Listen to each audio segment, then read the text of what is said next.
নবী করিম সাল্লাল্লাহু আলাইহি ওয়াসাল্লাম সাহাবায়ে কিরাম রাদিয়াল্লাহু তাআলা আনহু আজমাইনদেরকে বলেছেন যে তিন ব্যক্তি যাদের মৃত্যুর পরে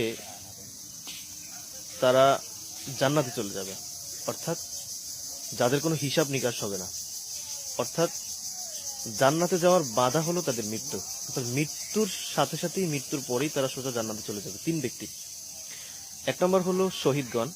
নবী করিম সাল্লাল্লাহু আলাইহি ওয়াসাল্লাম বলেন, শহীদের এক ফোঁটা রক্ত জমিনে পড়ার সাথে সাথে আল্লাহ পাক রব্বুল আলামিন তাদের জিন্দেগীর সকল গুনাহ ক্ষমা করে দেন। তো এক নম্বরে নবী করিম সাল্লাল্লাহু আলাইহি ওয়াসাল্লাম শহীদের কথা বলেছেন যে শহীদরা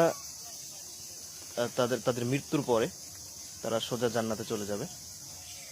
দ্বিতীয় নম্বরে নবী করিম সাল্লাল্লাহু আলাইহি ওয়াসাল্লাম বলেছেন, দ্বিতীয় নম্বরে নবী করিম সাল্লাল্লাহু আলাইহি ওয়াসাল্লাম নাবালক বাচ্চা যারা, তাদের কথা বলেছেন, যারা বালেগ হওয়ার আগেই মৃত্যুবরণ করে, তারা মৃত্যুবরণ করার সাথে সাথে তারা জান্নাতে চলে যায়, তাদের কোনো হিসাব নিকাশ হয় না। তৃতীয় নম্বরে নবী করিম সাল্লাল্লাহু আলাইহি ওয়াসাল্লাম বলেছেন, যারা প্রত্যেক নামাজের পরে আয়াতুল কুরসি পাঠ করে, যারা প্রত্যেক নামাজের পরে আয়াতুল কুরসি পাঠ করে, তাদের মৃত্যুর পরে তাদের কোনো হিসাব নিকাশ হয় না, তারা মৃত্যুর পরে সোজা জান্নাতে চলে যায়।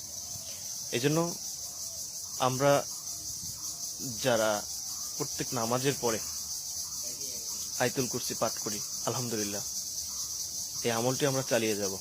এবং এই আমলটি আমরা যারা করছি না, আমরা আমলটি যারা শুনেছি, প্রথম শুনেছি, আমরা সকলেই আমলটা ধরে রাখবো ইনশাআল্লাহ। আল্লাহ পাক রব্বুল আলামিন আমাদের সকলকে এই আমলটি বেশি বেশি করার তৌফিক দান করুক।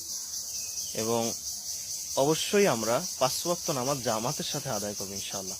আল্লাহ পাক রব্বুল আলামিন আমাদের সকলকে আমল করার তৌফিক দান করুক। আমিন। আসসালামু আলাইকুম ওয়া রাহমাতুল্লাহি ওয়া বারাকাতুহু।